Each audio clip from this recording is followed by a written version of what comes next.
Muchísimas gracias. Bueno, muy buenas tardes a todos. Hay en este momento en Zoom 82 personas. Hoy vamos a conversar sobre Simón Bolívar, una visión crítica, con un historiador nariñense, Enrique Herrera Enríquez, que es miembro de la Academia de Historia de Nariño, es miembro de la Academia Colombiana de Heráldica, columnista de prensa, ha escrito muchísimos libros. Uno de ellos es el que tengo aquí en la mano, El día que las mujeres pastusas derrotaron a Antonio Nariño. Enrique me va a permitir una licencia. Yo voy a leer 20 renglones, no más. ¿Quién era Simón Bolívar?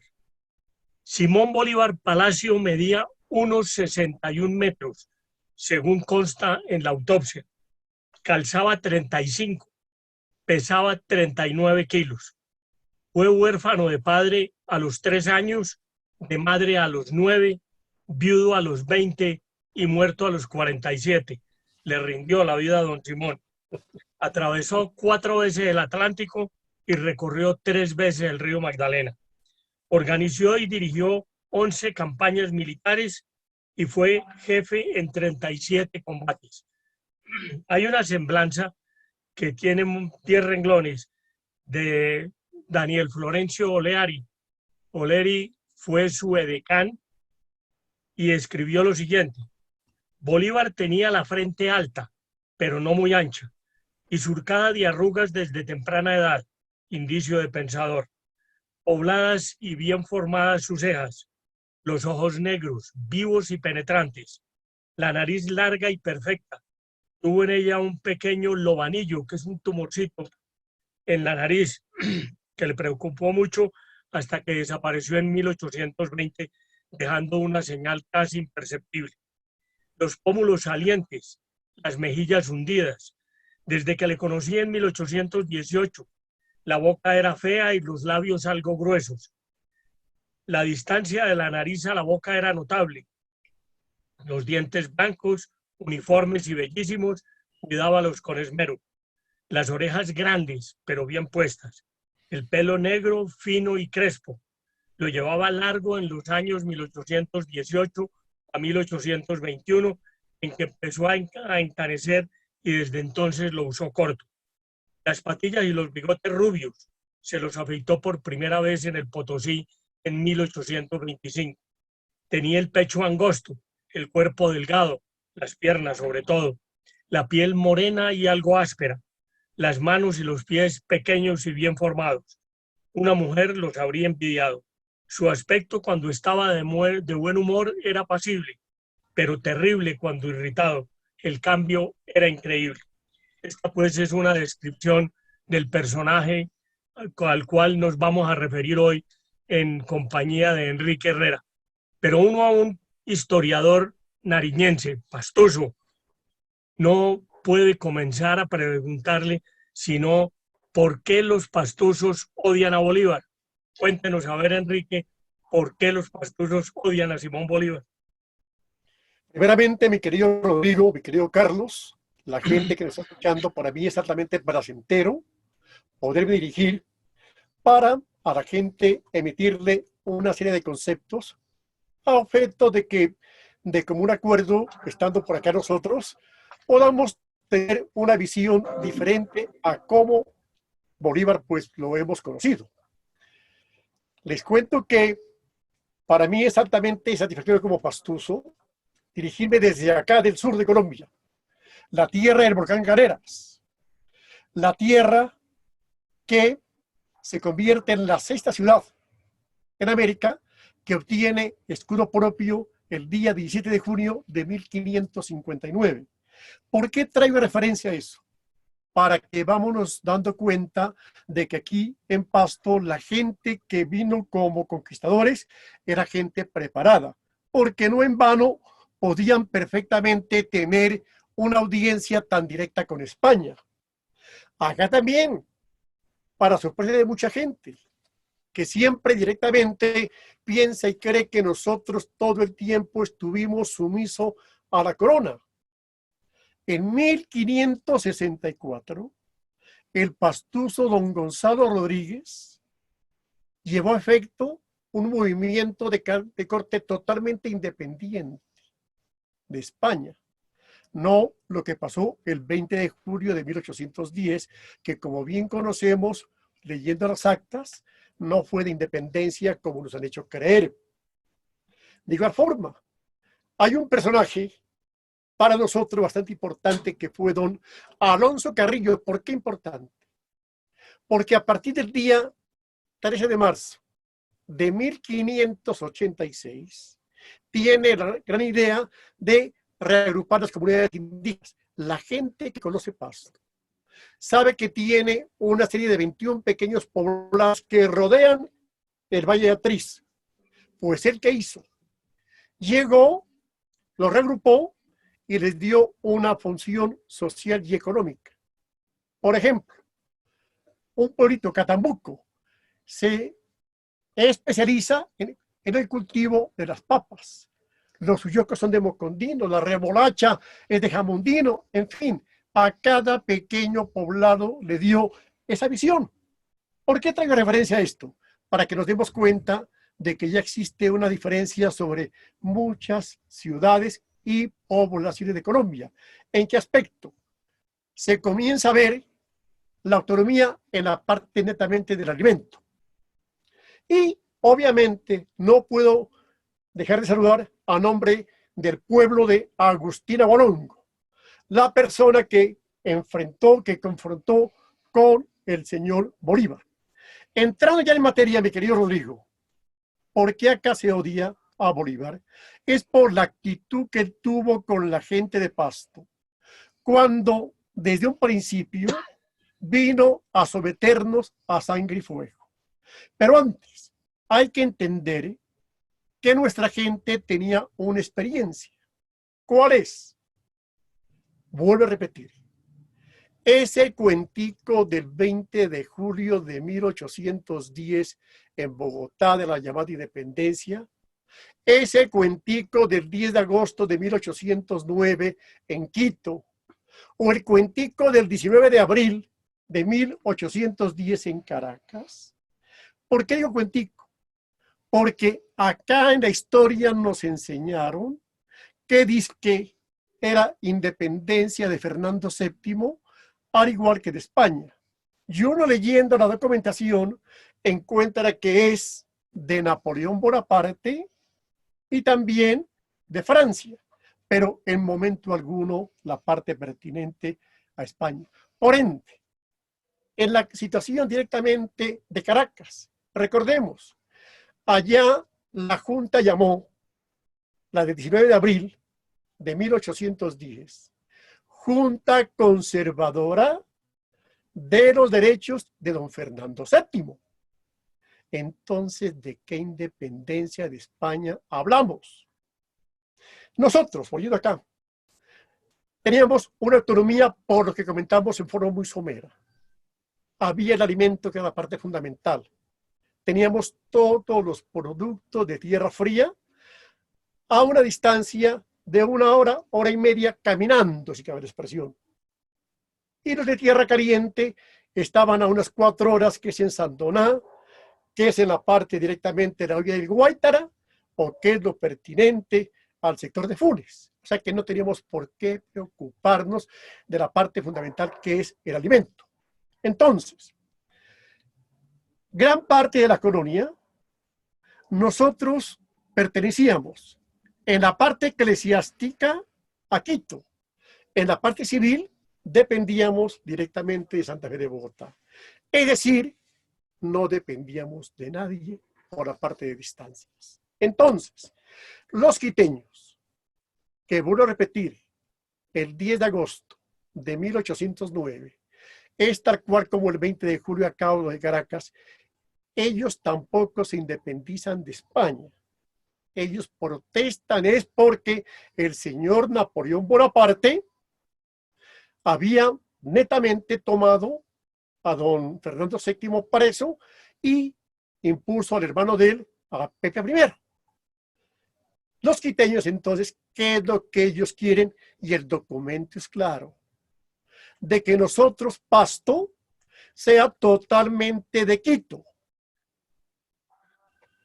No éramos la Perdón Patricia una Civil. interrupción, No, Enrique, pero es que el Ecuador ha pretendido apoderarse desde el norte del Cauca para abajo varias veces, sí. no solamente en esa ocasión, después Flores, en otra Bueno, ocasión él pero hablemos de esta personalmente. parte.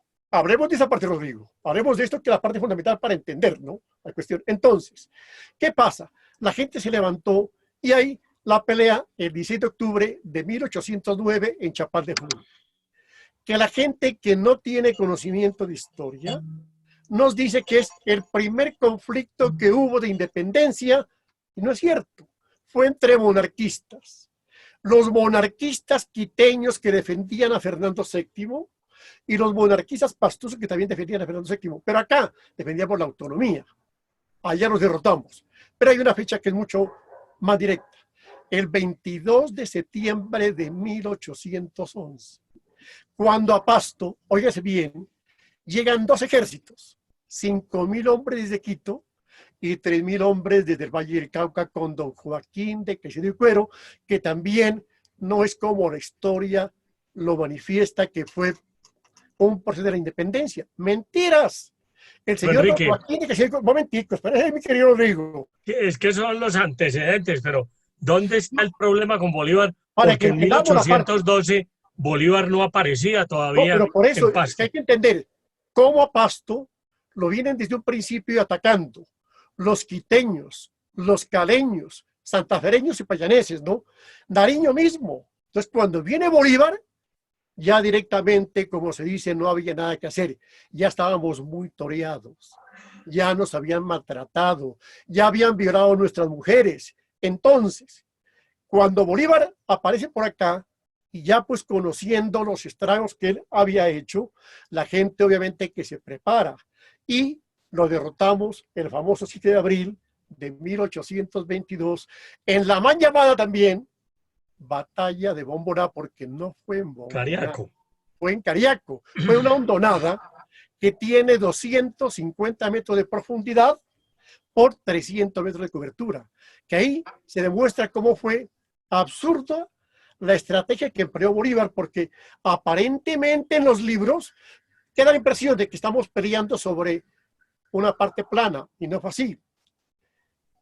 Bomboná en la parte plana, pero había que bajar 250 metros y trepar otros 250 y hasta un poco más, donde estaba ubicada la gente nuestra, para defenderse. Allí las cifras son muy concretas, mi querido Rodrigo y estimada gente que me está escuchando. Más de 1.800 personas perdió en el combate Bolívar. 1.000 muertos, 800 heridos. Usted puede imaginarse esas 1.800 gentes en una huecada. Allí, pues la gente nuestra, ¿por qué vino para acá, para Pasto? Porque había el comentario de que otro contingente estaba atacando a Pasto. En síntesis, la cuestión fue que Bolívar tampoco entendió y nos comprendió la parte de Pasto.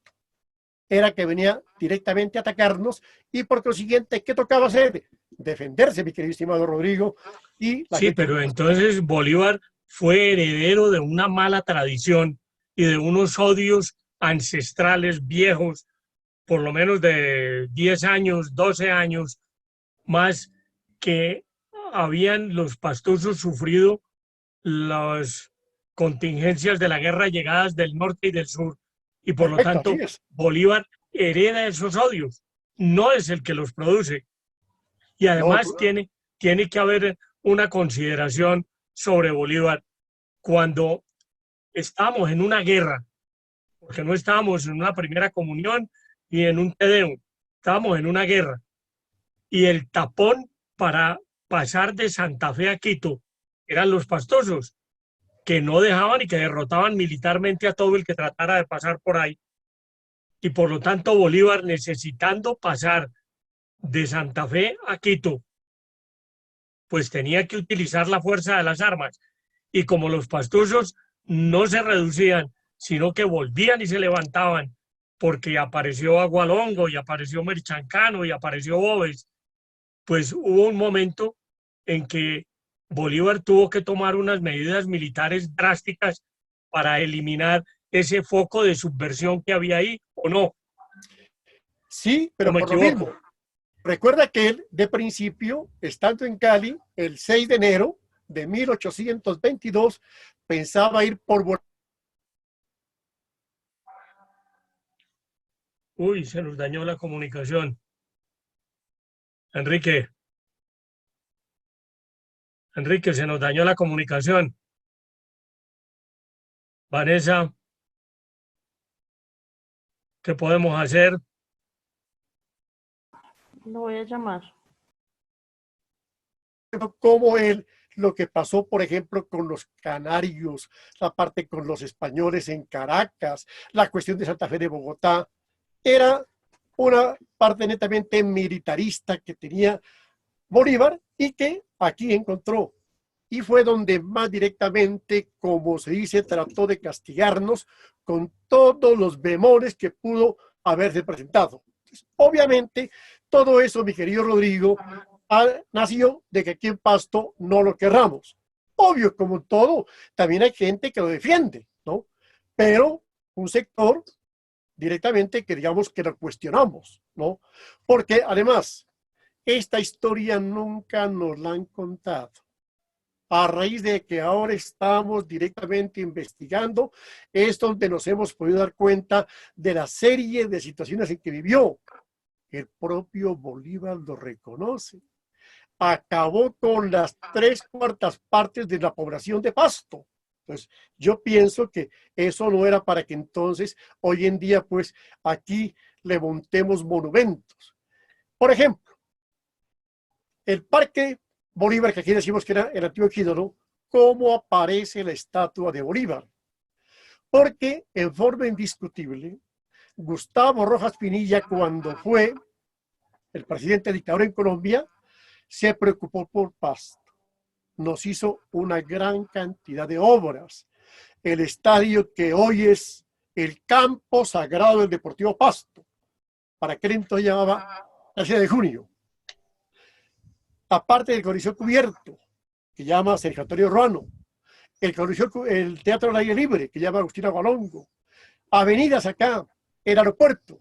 Entonces, ya pues al final, Gustavo Rojas Pinilla nos dice a la gente de la época, ¿no?, que pues él era muy amante de Bolívar, que le permitiesen poner la estatua. ¿Y dónde fue puesta? Para aquel tiempo era supremamente lejano.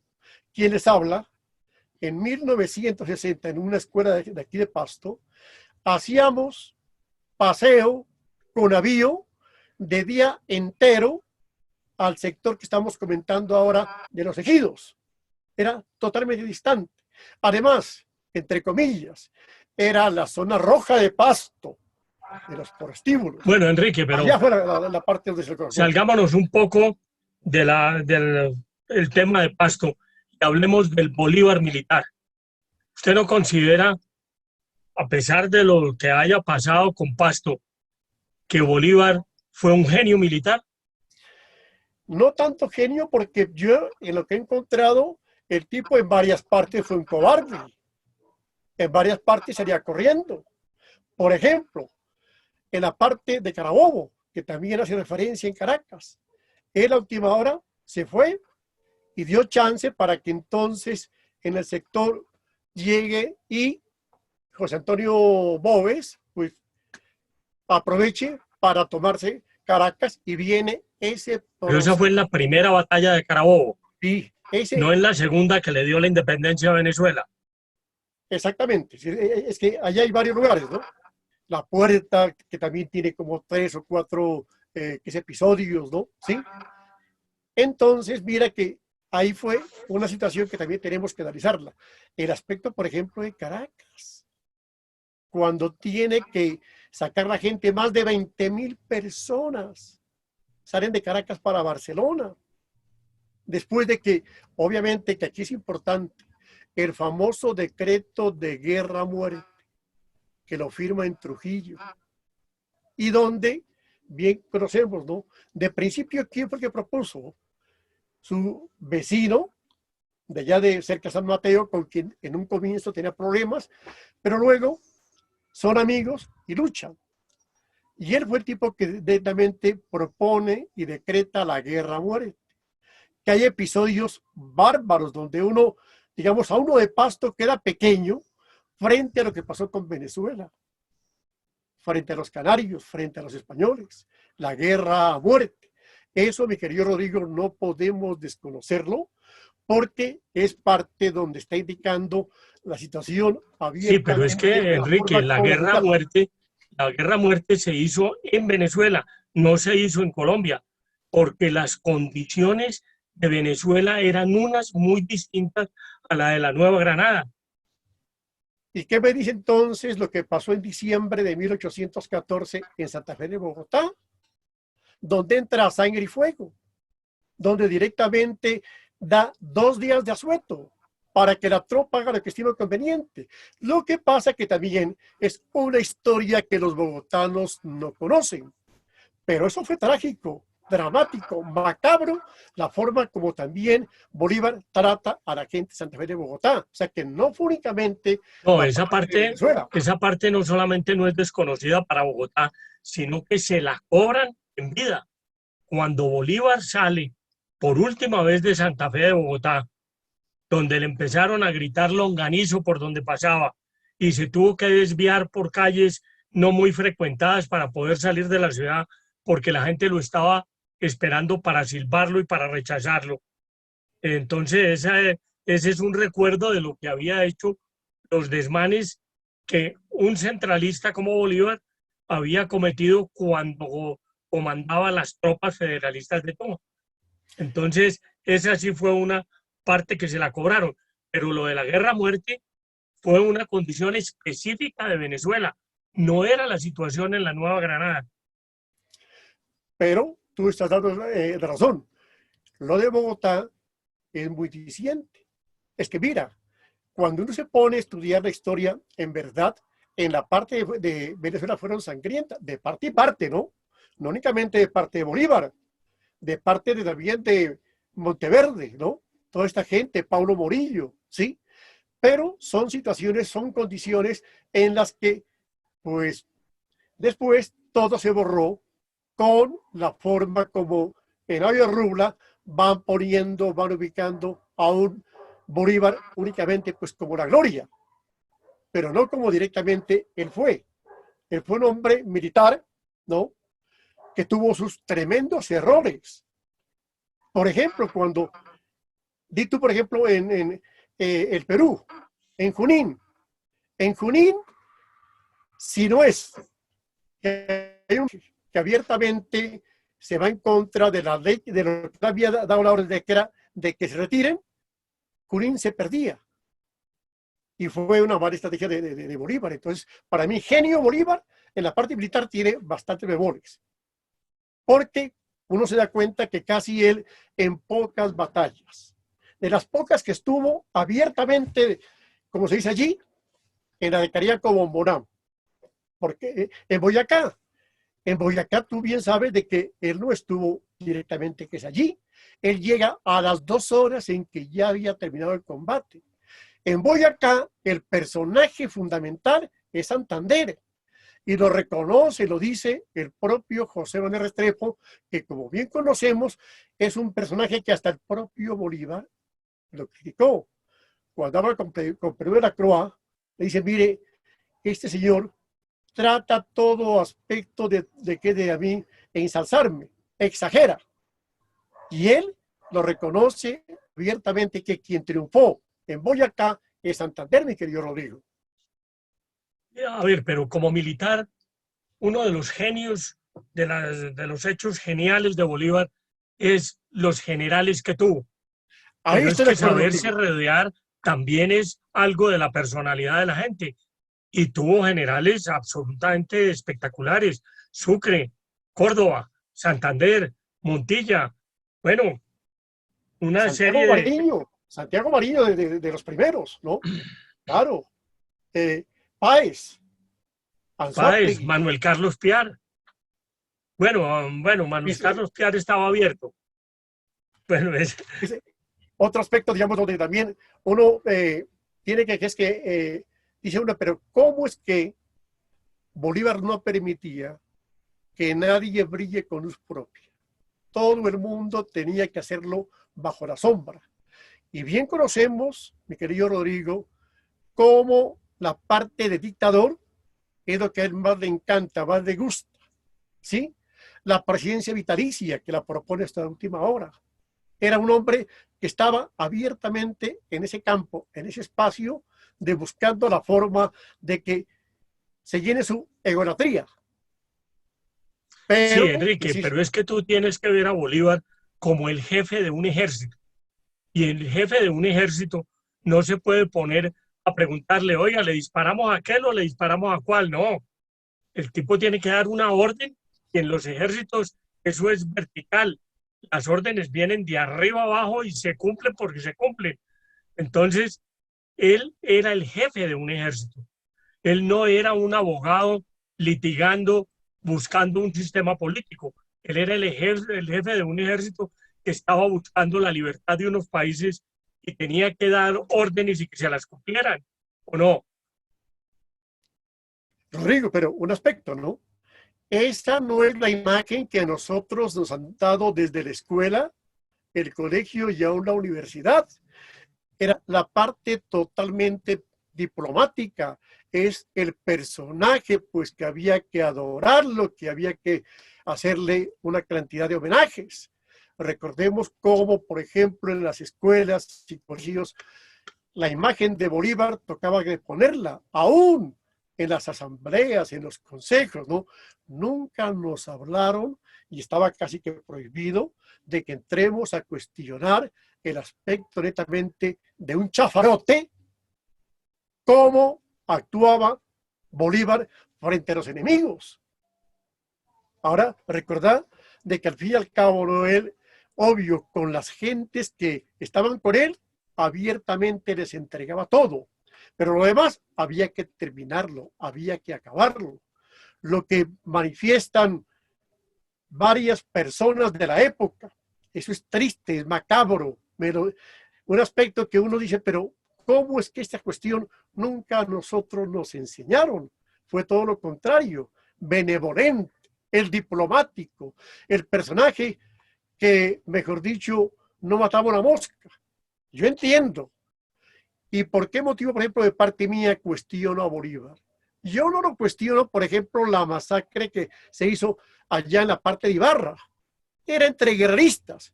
Pero aquí en Pasto, la parte pertinente al 24, 25, 26, que fue de Sucre, pero con orden directamente de Bolívar. Y después, aquí nos deja a un criminal como Bartolomé Sarón, a otro como Juan José Flores, a Pedro Cruz Paredes. O sea, los militares más sanguinarios que tenía Bolívar, aquí los dejó. ¿Para qué? Para que nos termine, para que nos acabe. Y bien Sí, conocemos pero la es que frase que tú pronunció. estás pintando un panorama como si los pastusos fueran todos unas monjitas de la caridad o unos curitas de una recoleta por allá que se dedican a rezar. No, eran gentes que estaban en armas y estaban luchando y estaban viendo a ver cómo sacaban a las tropas de Bolívar de ahí. Lo de Ibarra fue un combate en donde murieron muchísimos pastusos. Eso sí fue un error de Boves, de Merchancano y de Agualongo.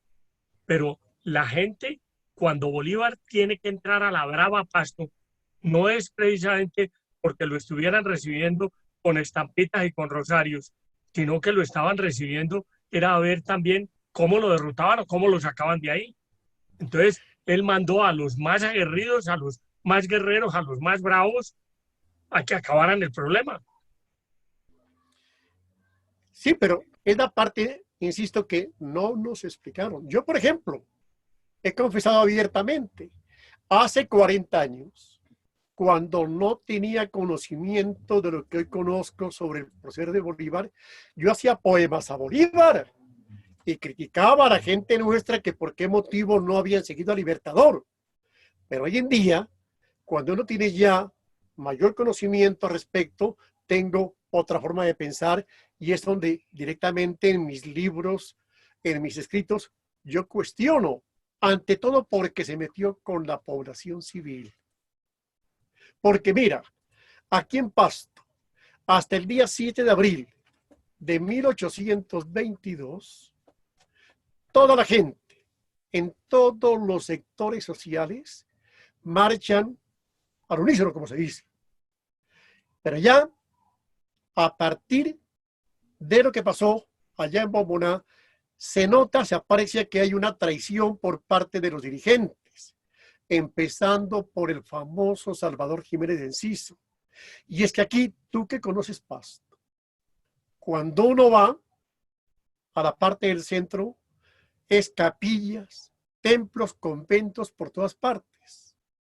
Eso hay que tenerlo en cuenta para que sepamos entonces cuál era la forma de pensar que nos habían obligado. No podemos desconocerlo. Entonces, cuando Bolívar, que inclusive, por ejemplo, el caso de que lo que le pasó a Nariño, Nariño cuando llega a Popayán, él llegó, lo primero que hizo que fue saquear los templos, las capillas, los conventos.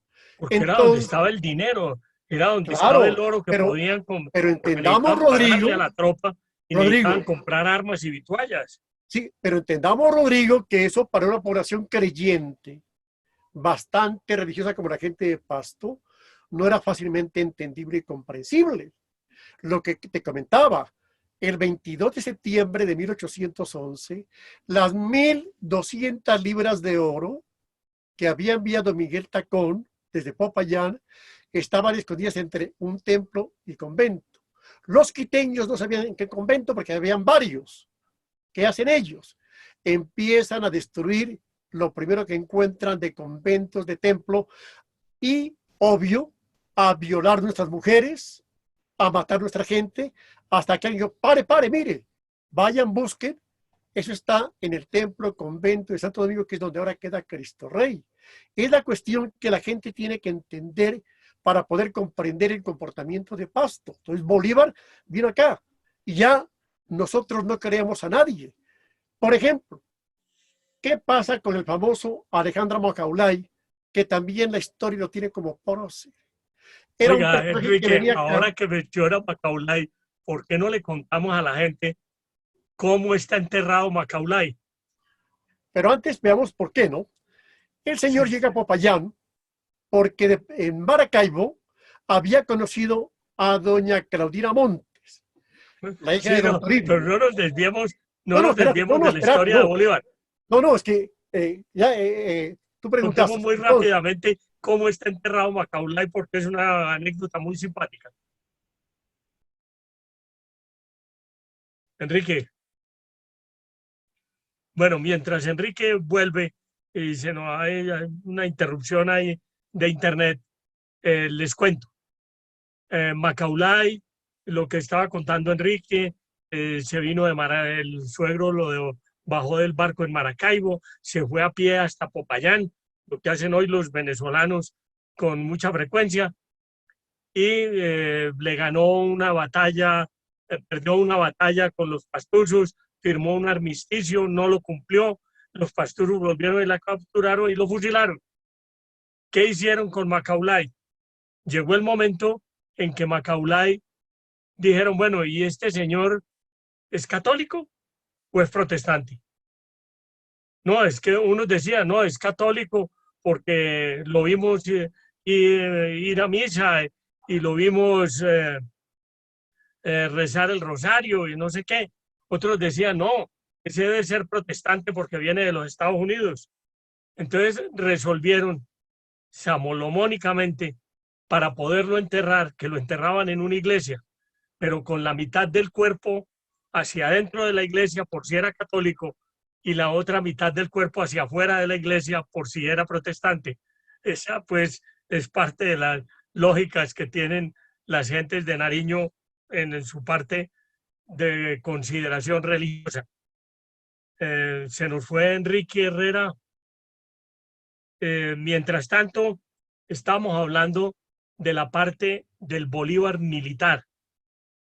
Hay una parte un poco desconocida de la vida de Simón Bolívar que la quiero comentar mientras recuperamos la conexión con Enrique Herrera, y es que Bolívar pretendió invadir o el Brasil o el Paraguay. Incluso fue llamado por gentes de Buenos Aires para que llegara con sus tropas hasta la Argentina. Bolívar en Bolivia, en Cochabamba, situó un cuerpo de ejército muy importante al mando del general José María Córdoba, porque él pretendía ir al Brasil y derrocar la monarquía de Pedro I, o ir al Paraguay a rescatar a Bonpland, que estaba secuestrado, entre comillas, no lo dejaban mover, pero tenía algunas libertades. Y Paraguay estaba en ese momento gobernada por Gaspar Rodríguez de Francia, el famoso doctor Francia. Entonces, Bolívar tuvo esas tropas ahí pensando en seguir avanzando para la libertad de América, pero el Congreso no lo dejó. El Congreso granadino lo obligó a regresar a Bogotá. Por eso no se dio esa invasión o al Brasil o al Paraguay. También pretendió invadir a Centroamérica. En 1820, creo que el 21 de abril de 1820, el comodoro Luis Auri, comandando la flota naval granadina, intentó invadir Centroamérica, cosa que no logró. Y en el Congreso Anfictiónico de Panamá, uno de los puntos en los cuales no se pudieron poner de acuerdo México y la Nueva Granada y Colombia, eso de que de la Gran Colombia no existe. La Gran Colombia es una invención de historiadores. Siempre fue Colombia, que eran Venezuela, Cundinamarca o Caracas, Cundinamarca y Quito. En ese Congreso de Panamá, el famoso Congreso Anfictiónico, México y Colombia no se pusieron de acuerdo en quién debía lograr la independencia de las repúblicas del Caribe, de Puerto Rico, de Cuba, de la República Dominicana y de Cuba fundamentalmente, y de Puerto Rico. Entonces, fue uno de los puntos que no hubo acuerdo en Panamá, y después se trasladó ese Congreso Anfictiónico a México, pero ya estaba en una pobreza porque ya se habían ido los delegados, los países no aceptaron el traslado para México ni la conformación de unas fuerzas militares con jefes comunes, etcétera. Ese pues fue un aspecto que es muy desconocido, porque eh, Bolívar pensó seriamente en invadir a Cuba con tropas de la Nueva Granada, sobre todo con tropas de la Nueva Granada, porque eran los granadinos los soldados. Los oficiales, muchos de ellos eran venezolanos o eran ingleses, y muy pocos eran granadinos. Granadino fue Córdoba y Granadino fue Girardot, pero fueron muy pocos. Los demás eran en su gran mayoría de otros orígenes. Y cuando estuvo en el sur, tuvo una serie de oficiales peruanos muy importantes en otra cosa que también es un poco desconocida, y es la intención de Bolívar de procurar tener una confederación de los Andes, como se llamó en ese tiempo, que era la unión de Perú con el Alto Perú, que se convirtió en República de Bolivia. A ver si ya vamos teniendo a Enrique de nuevo al regreso. Bueno, sigamos. Entonces, esa parte...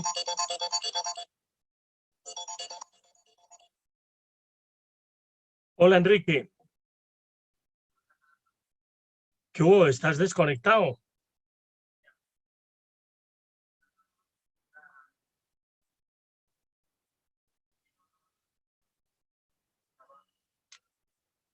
Vanessa, Dime. Vanessa, por favor, Enrique tiene problemas de conexión de entrada nuevamente al sistema. ¿Por qué no te pones en contacto con ellos? Ya te va a llamar Vanessa. Bueno, ok, gracias. Esa confederación de los Andes que planteó Bolívar inicialmente era una unión del Perú y el Alto Perú o Bolivia, pero se estrelló contra los temores, primero del general Santander, que creyó que allá se iba a conformar una gran potencia, y los temores de Brasil y de la Argentina. Y por eso después esa confederación de los Andes no llegó a concretarse como era inicialmente el deseo de Bolívar, que además se vino a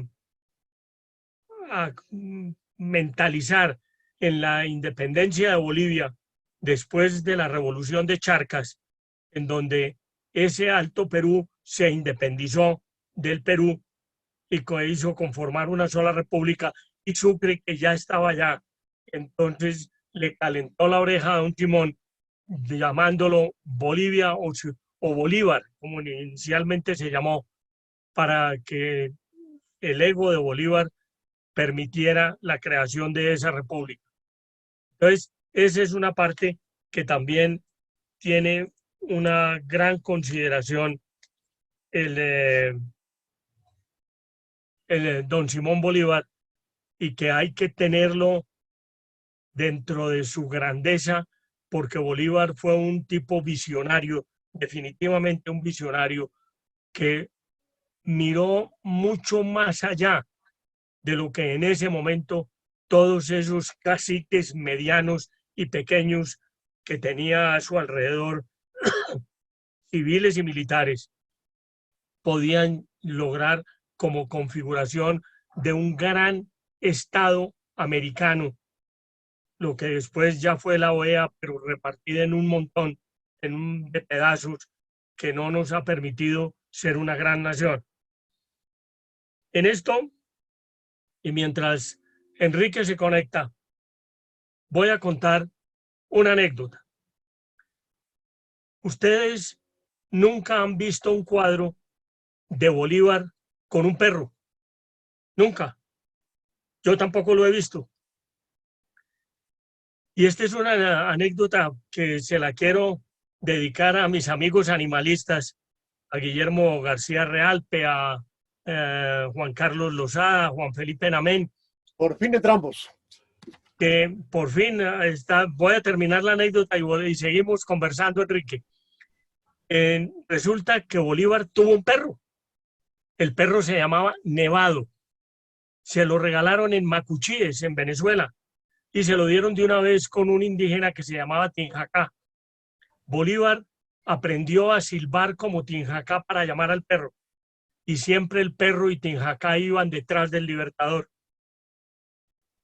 En la batalla de Carabobo mataron a Nevado. Cuando le dieron la noticia, Bolívar picó su caballo y fue donde estaba Tinjacá, y Tinjacá le dijo: amo, nos mataron el perro. Ese fue el perro de Bolívar, se llamaba Nevado, y hoy en Macuchíes hay una estatua de Tinjacá con el perro. De manera que no se les olvide a los animalistas que Bolívar también tuvo perro. Y les recuerdo, se llamaba Nevado. Enrique, sigamos.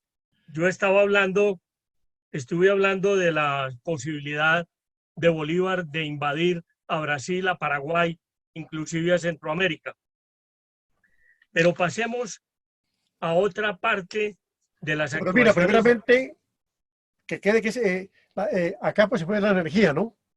Parece que acá de Puerto algún bolivariano. Bueno, tú decías lo de Alejandro Macaulay. Entonces, como la gente no tiene confianza que él había confesado de que era católico y romano, se enterró entonces la mitad del cuerpo en el umbral del templo hacia adentro y la mitad hacia afuera. En cambio, don Joaquín de Caicedo y Cuero, con quien también se lo fusila, él sí directamente fue enterrado en el templo de la Merced, pero la parte de Alejandro Macaulay pasó eso. hay una cuestión, ¿no? ¿En cuál puerta? El templo parece que para aquel tiempo tenía otra entrada. Entonces, nunca se supo por qué puerta fue, pero la anécdota, la historia lo cuenta así. La mitad para adentro y la mitad para afuera. Una solución muy pastosa. Claro, salomónica. Bueno, hablemos, Enrique, del Bolívar ideológico, del pensador.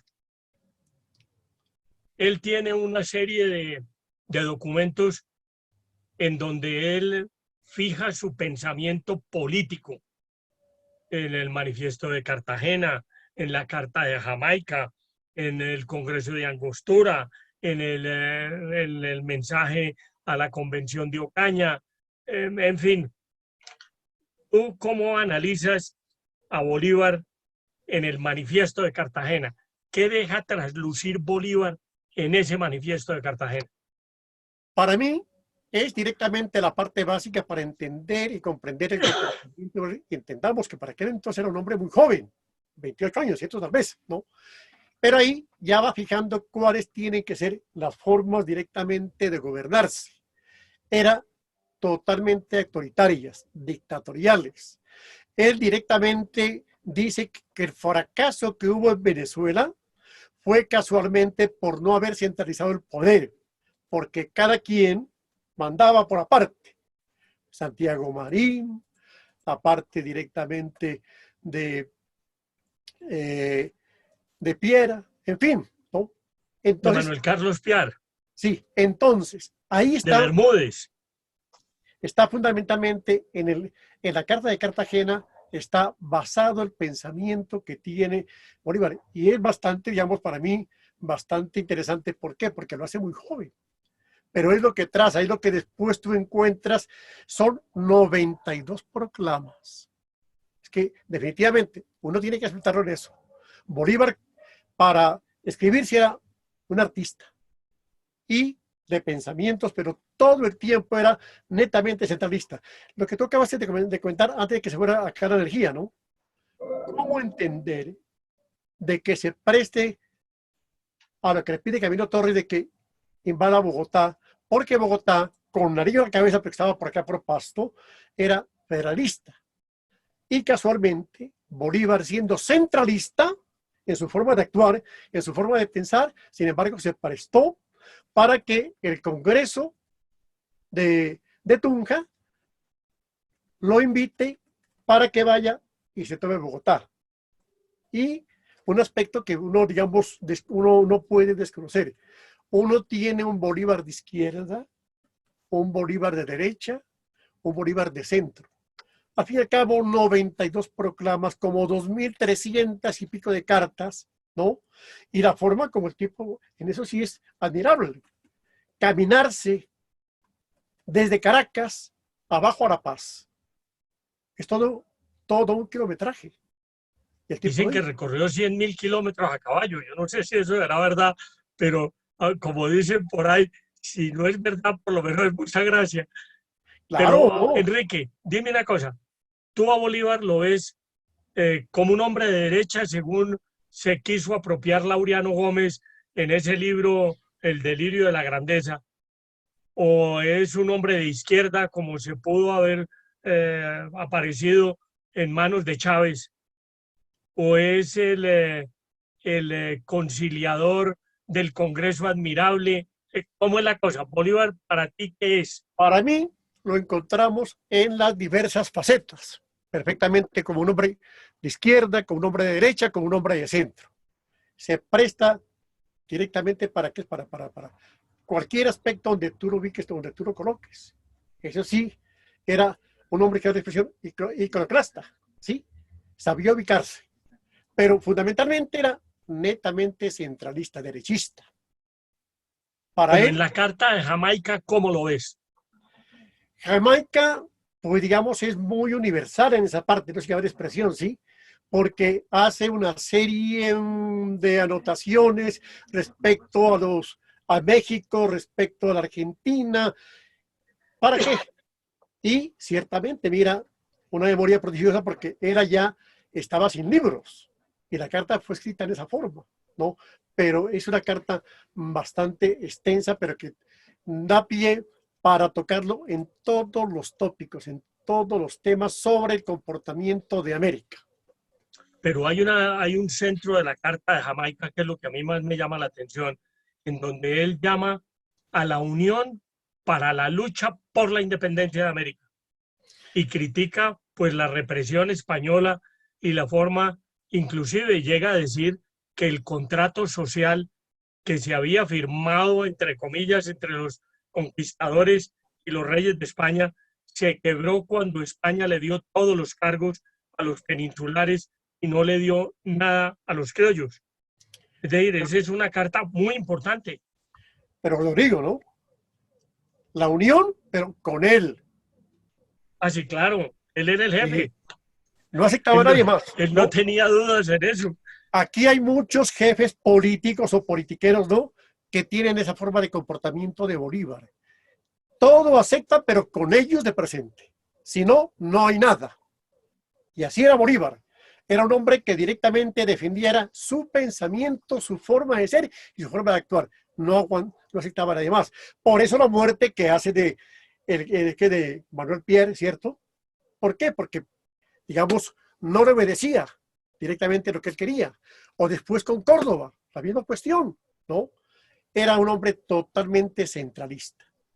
Eso sí no podemos, digamos, desconocerlo para poder entender y comprender la forma que tenía Bolívar de actuar. Pero tú te imaginas a un jefe de un ejército que era Bolívar, federalista, No. pidiéndole opiniones al uno y al otro. No. Así Pero no mira, se puede manejar un ejército. los congresos, ¿no? Todos eran a favor de él. Siempre ponía la gente, obvio, ¿no?, de él. Por eso era totalmente centralista, ¿no? No era nada democrático de él. Era todo netamente impuesto. La parte donde él actuaba era bajo su presencia. Era bajo su forma de pensar. No aceptaba otra cosa. Pero, Enrique, siendo fríos, analizando al Bolívar que hoy conocemos, fue un hombre superlativo en todo, en sus éxitos y en sus fracasos, en sus amores, en sus odios, igual que Santander y que Nariño. Entonces, no había un par. No podemos decir es que el Libertador hubiera podido ser Simón Bolívar, o hubiera podido ser Bermúdez o Mariño, o no, no tenía par. El mismo Santander lo reconoce. Pero Inclusive Santander en el exilio reconoce que nadie se podía alegrar de la muerte del Libertador porque era un tipo espectacular.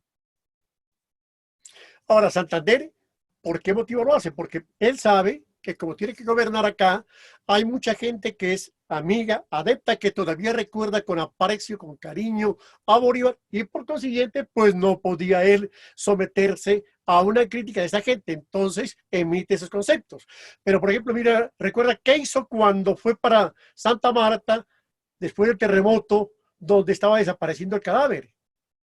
Bien conoces lo que Santander hizo, ¿no? O sea que él lo decía públicamente, pero en la actuación personal, particular del joven Santander, él no estaba de acuerdo con lo que directamente había hecho el joven Bolívar, sino que no podemos decir que era un líder.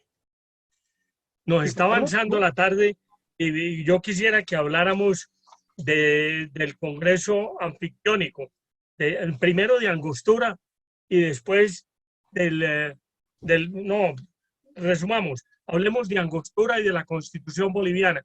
¿Tú qué opinas de la participación de Bolívar cuando en Angostura dice yo renuncio, hoy hasta aquí son mis obligaciones, ahora le toca a ustedes como Congreso? ¿No es eso una actitud democrática? Es un decir, porque él sabía perfectamente que los amigos de él no iban a permitir de que él renuncie. Él todo lo tenía fríamente calculado. Y era gente que tenía que corresponderle por qué. Habían sido muy bien correspondidos por parte de Bolívar, porque eso sí, para entregar lo que no era de él, era un artista. quitaba las tierras de los españoles, de los canarios. Acá en Pasto hizo lo mismo. Entonces, ¿qué pasa? Esta gente tenía que directamente hacer lo que él decía. Él manifestaba, sí, aparentemente uno en forma que es fría encuentra que Bolívar es un hombre desprendido del poder. No es así. Era simplemente una estrategia para que después le den todo el poder, para que tenga toda la autoridad y entonces sí hacer cuanto a bien él quería. Pero Enrique, la única persona que dijo que Bolívar había hecho un mal uso de los recursos del Estado, de los recursos del erario, fue Ricardo Palma en Tradiciones Peruanas, que dice que Bolívar se Perfume, compró 80.000 pesos en perfumes. perfumes para echárselos en la Magdalena con Manuelita. Pero nadie más dijo que Bolívar fuera un tipo tacaño, a pesar de que era un hombre rico, porque sus minas de cobre en Aragua las tenía muy bien arrendadas a los ingleses. Era un hombre que, acuérdese, cuando James Rook, él le dijo al esclavo que tenía, dele una de mis camisas a Rook, Lo y tenía. el esclavo le dijo, lo Hay que dos pasa es más. que usted no tiene no dos camisas, la que tiene puesta y la que le estoy lavando. Y Bolívar era un hombre desprendido del dinero. No, pero no, es que voy a lo otro, entendámonos, Rodrigo. Es la parte que él sí le repartía a los amigos, ¿no? Lo pertinente a todas las ganancias que habían logrado cuando había un triunfo. Las tierras, en fin, entonces, obviamente esa gente era totalmente agradecida. Estoy de acuerdo contigo en el aspecto, por ejemplo, de que no se conoce, pues, de que él tenga para sí, ¿no? Una plata que usufructue del Estado, pero sí era muy generoso, entre comillas, para con los amigos. Entregaba todo lo que él podía. ¿Para qué? Para que lo sigan manteniendo en el poder, para que lo sigan a él directamente. Además, no podemos desconocer un hombre capaz, inteligente, audaz. Eso es lo que era Bolívar. Y entonces, por ende, los áulicos de él en los congresos están abiertamente. ¿Qué pasó, por ejemplo, en la parte de que es de Cúcuta? Ahí tú bien recuerdas de que cómo iba a fracasar. ¿Qué pasa? Los amigos se salen. ¿Por qué? Porque no podían cumplir la parte. ¿Y por qué lo hacen? Para complacer a Bolívar. Bolívar era eso, solamente era el yo, la parte netamente, totalmente egocéntrico. Eso sí no podemos conocerlo, ¿sí? Era únicamente él y nadie más. Con nadie se atrevía a ir a compartir, excepto de que le garantice, por ejemplo, sea siempre a él le garantizaba la cuestión. Con Santander, hasta cuando Santander fue la persona que directamente le aceptaba todo lo que decía Bolívar, perfecto. Pero cuando ya Santander comienza a liberarse, ya no le gustó. Bueno, ¿tú qué opinas de la Constitución boliviana? Para que terminemos esa parte del Bolívar ideológico. Centralista, 100% dictatorial. Ahí habla del presidente vitalicio y habla del Senado hereditario. ¿Se imaginan los colombianos, venezolanos o quien sea, no? ¿Qué tal hoy en día con un Senado hereditario? Claro está que de por sí se hace, ¿no? Porque eso está pasando, que los papás de ahora, que son senadores o representantes, están preparando para que los hijos continúen en el Senado, en el Congreso, en la Cámara. Y así mismo era como quería el señor Bolívar. ¿O no, mi querido Rodrigo? Pues, a ver, ¿por qué Bolívar, después de haber logrado derrotar a España y sacarlo de América del Sur, porque se quedaron en Cuba mucho tiempo, en Puerto Rico, pero de América del Sur lo sacó? ¿Por qué va a buscar o a permitir que sus segundos, seguramente con el visto bueno de él, piensen en traer un príncipe extranjero? Si ya habían derrotado una monarquía, ¿para qué se querían volver a someter a una monarquía? ¿Qué tenía Bolívar en la cabeza? ¿Qué lo llevó a la Constitución boliviana? La charla que tuvo con San Martín el 26 de julio de 1822 en Guayaquil es muy diciente. Es verdad, no se conoce pues un documento oficial, ¿no? Pero los comentarios dan para eso. San Martín fue muy claro. La única forma que podemos dominar, que podemos gobernar el Perú, es con una monarquía. Allá no hay nada que hacer. Y hay que entender en el siguiente aspecto. Cuando uno estudia, Lima es de las ciudades que más tiene, digamos, una nobleza. La parte de marqueses, la parte de condes, ¿no? Era en Lima. Y por tal motivo, allá la gente, además, lo que siempre se ha manifestado. En el Perú, la mayor parte de la gente estaba contenta con el gobierno español. Es que mire, si uno se pone a comparar cómo eran antes los países cuando comenzó esta guerra fratricida, porque fue así, fue entre nosotros, fue hermanos, contra padres. Eso porque pasó que es acá, todo propiciado ¿por quién? Por el señor Simón Bolívar. Entonces, esa parte, pues es muy diciente, y uno ahí tiene que entender, entrar a entender y a comprender por qué era que Bolívar pensaba como él pensaba.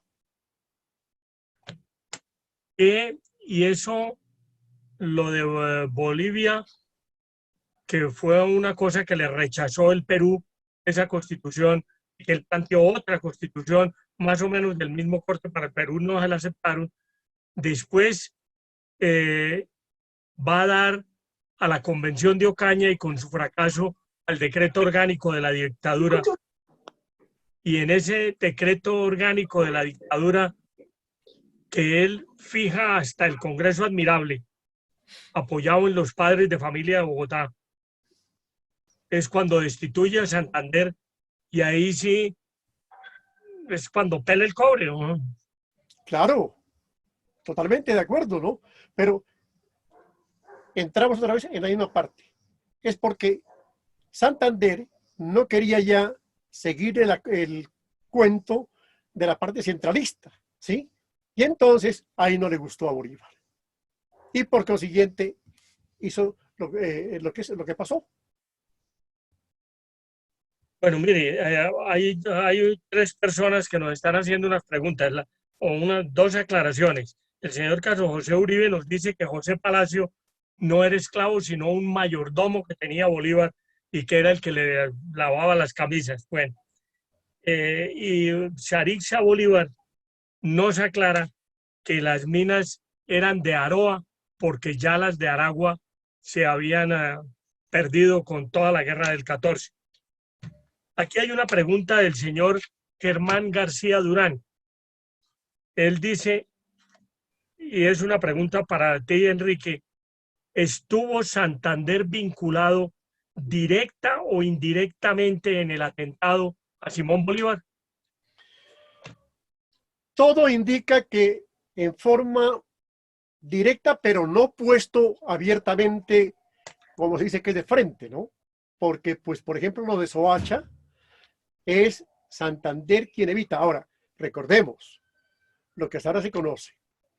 Santander fue muy claro, muy concreto en manifestar que cualquier aspecto que se haga en contra de Bolívar se lo haga, pero cuando ya no esté presente Santander en el país, porque había sido enviado a una embajada.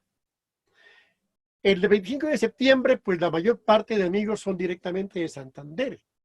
Y él, digamos, de principio bien conocemos, protesta, ¿no? ¿Por qué? Porque sabía que iban a involucrarlo. Y en efecto lo involucraron a él, ¿no?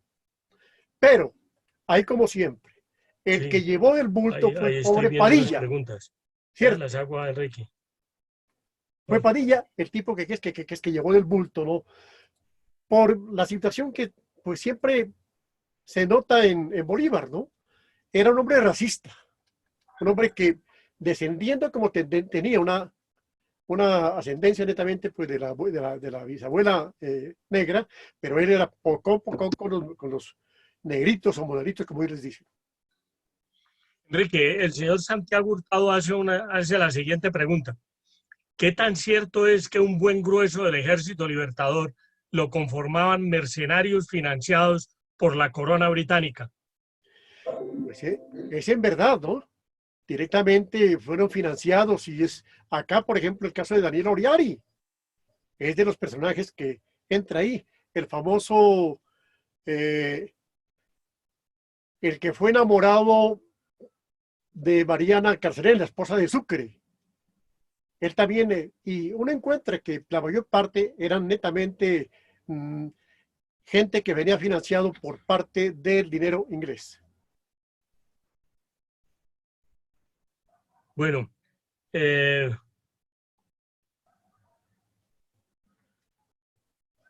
sí, Sarisa insiste en que al final de la guerra no tenía nada, que se había gastado todo y que ya era un tipo pobre. Yo creo que no era un tipo pobre porque las minas todavía las manejaba su hermana.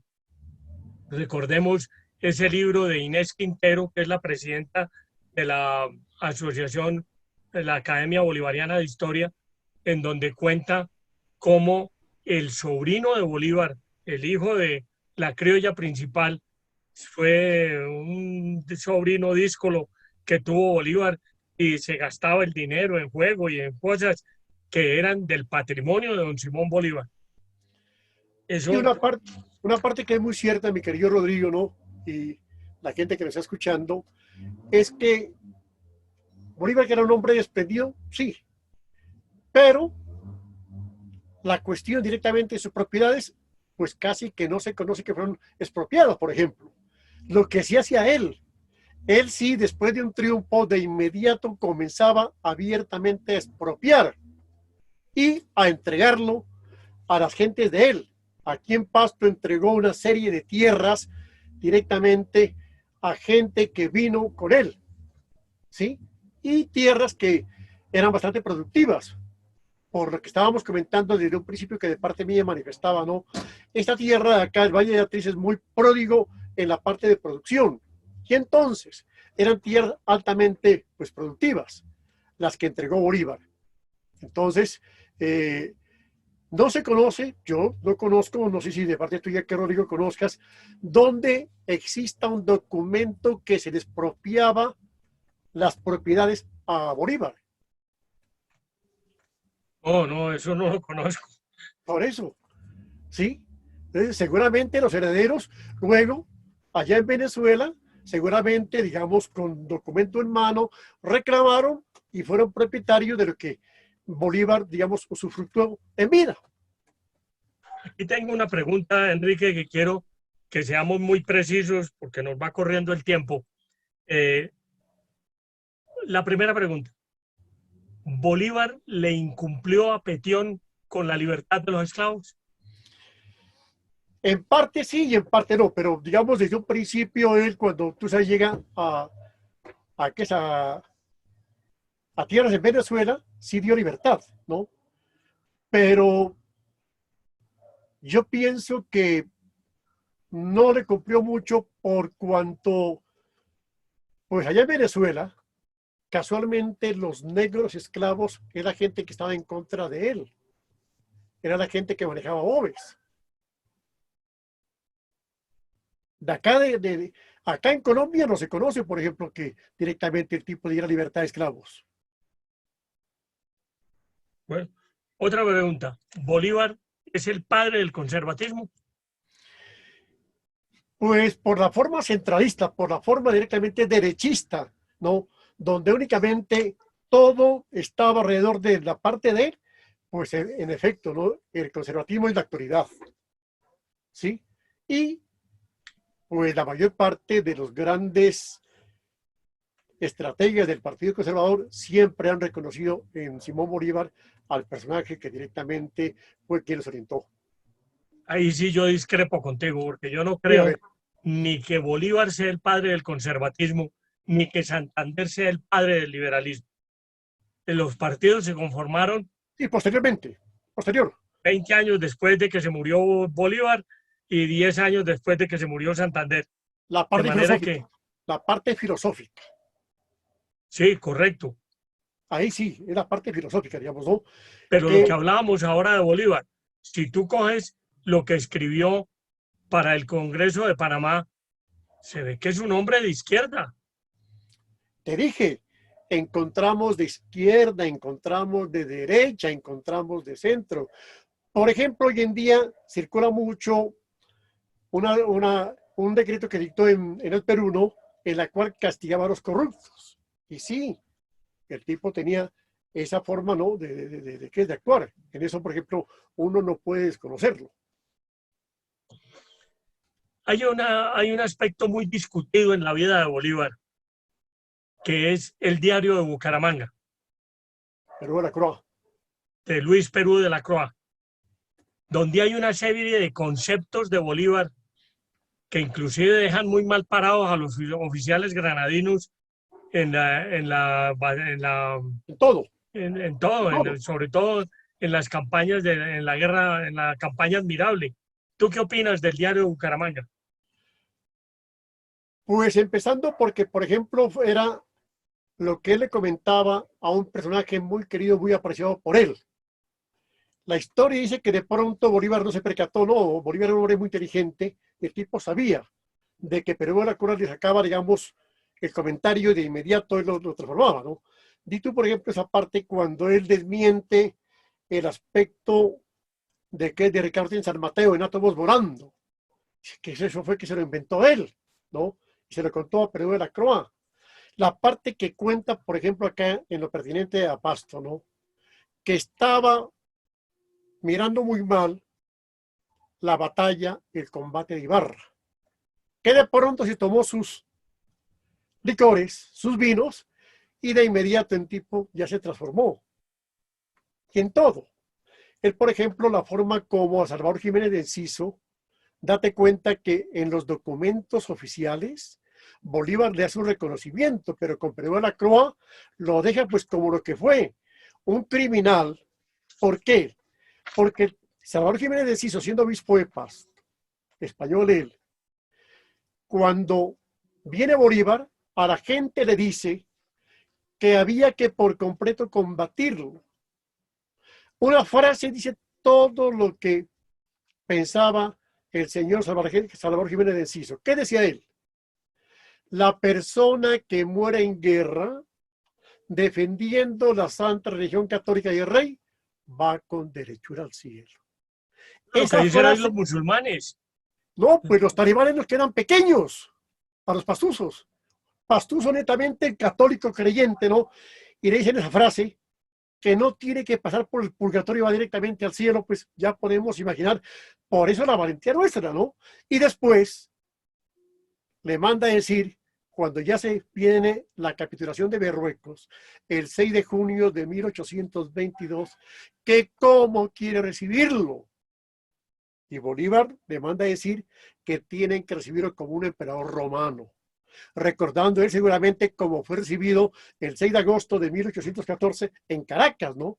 12 doncellas Cuando lo estaban declararon libertador. acarreando, claro, ¿no? Entonces, date cuenta, por ejemplo, ese aspecto, una vez más, encontramos a un Bolívar netamente el yo.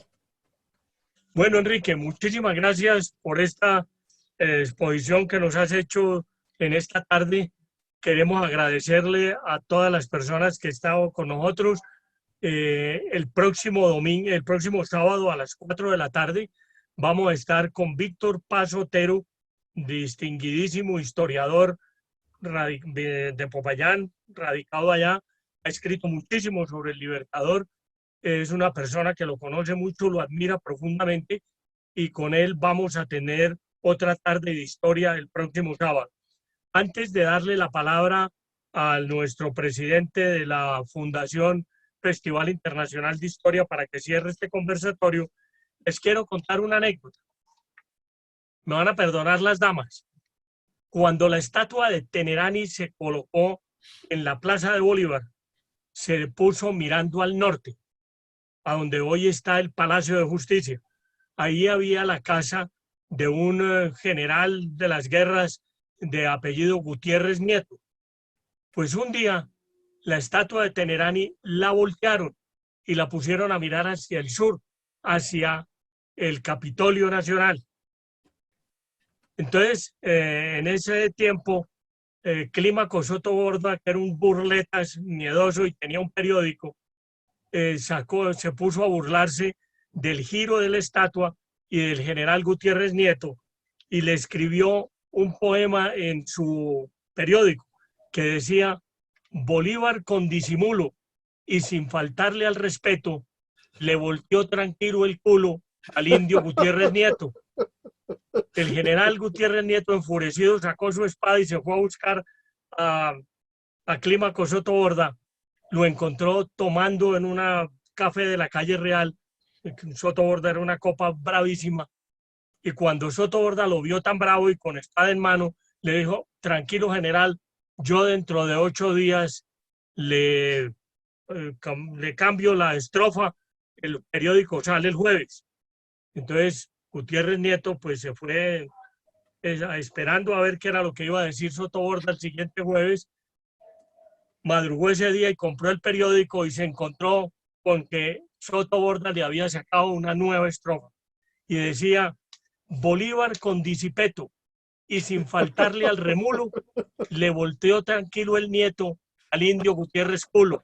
Muchas gracias, doctor Carlos Alberto Moreno. Cierre, por favor, esta charla.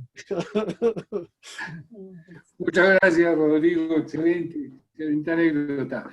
Muchas gracias, Enrique. Muy gentil. Aprende uno aquí miles de cosas y le quedan muchas inquietudes sobre Bolívar, porque hay Carlitos, mucho... dame un minuto para lo siguiente. Mira, es importante, ¿no? Ahora que hablamos de las damas. Acá en Tuquerres, que queda cerca a Pasto, fue la única mujer que, como acá dijimos, lo chirrió a Bolívar. Le dio una palmada. Doña Chepita Maya Ladrón de Guevara. Fue una tuquerreña, para que también el joven Rodrigo, ¿no?, lo tenga dentro de las anécdotas, que es importante para que se conozca. Eso fue porque en Tuquerres le hicieron un baile después de Jale de Pasto, y seguramente pues alguna frase de parte de Bolívar, no le gustó a la niña, a doña Josefina Maya Ladrón de Guevara, y le dio una palmada. Muy bien, a ver, doctor Carlos Alberto, Tenía cierre, por mucha favor. fama de ser bastante, con las mujeres, era muy gentil. Eso era cierto. Bueno, no, quiero finalmente invitarlos de verdad a este tema de solidaridad con la gente de Villa de Leyva, que estamos allá, que tenemos.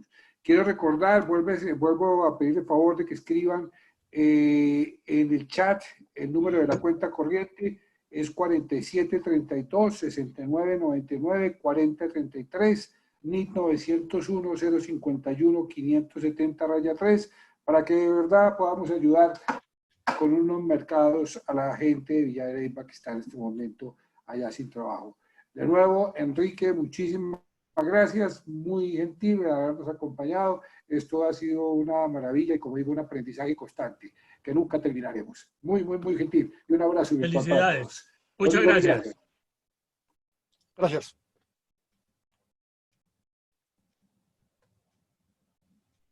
Muchísimas gracias a todos que han invitados a nuestra siguiente sesión, que será el próximo sábado, con Víctor Pasotero, otra vez a hablar de Simón Bolívar, pero una visión más favorable. Que tengan una feliz tarde.